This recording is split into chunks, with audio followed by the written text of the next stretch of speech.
Obrigada, vereador. Encerrada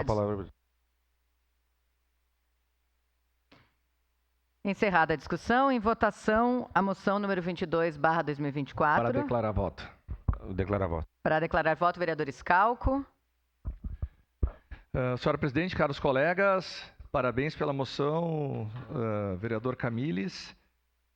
A gente sabe que os PCDs precisam de um tratamento diferenciado, sim, e essa reforma tributária que está vindo vai aumentar, sim, a carga tributária sobre a população como um todo, vai pesar no bolso do brasileiro.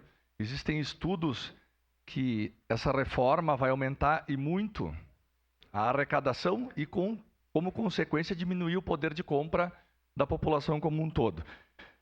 Mas o nosso ministro Tachad, que só pensa em aumentar impostos, a gente sabe que as consequências é cada vez com a população com menos dinheiro e poder aquisitivo.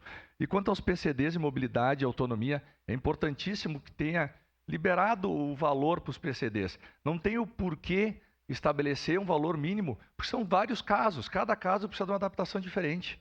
Não são um padrão. Dizer que tem direção hidráulica e câmbio automático não resolve o problema. E é um grupo especial que tem que ser tratado de forma especial, diferenciada. Então é muito importante essa moção, senhor Camilles, e eu votarei favorável, porque a gente tem que dar uma atenção especial para eles. Sim, e parar de só pensar em arrecadação, e taxar em cima do povo. É muitos impostos que a gente já paga, tudo é muito caro. A gente tem que começar a melhorar. Declaro o voto.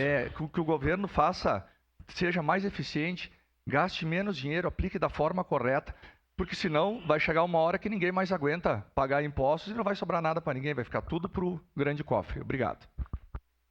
Declaração.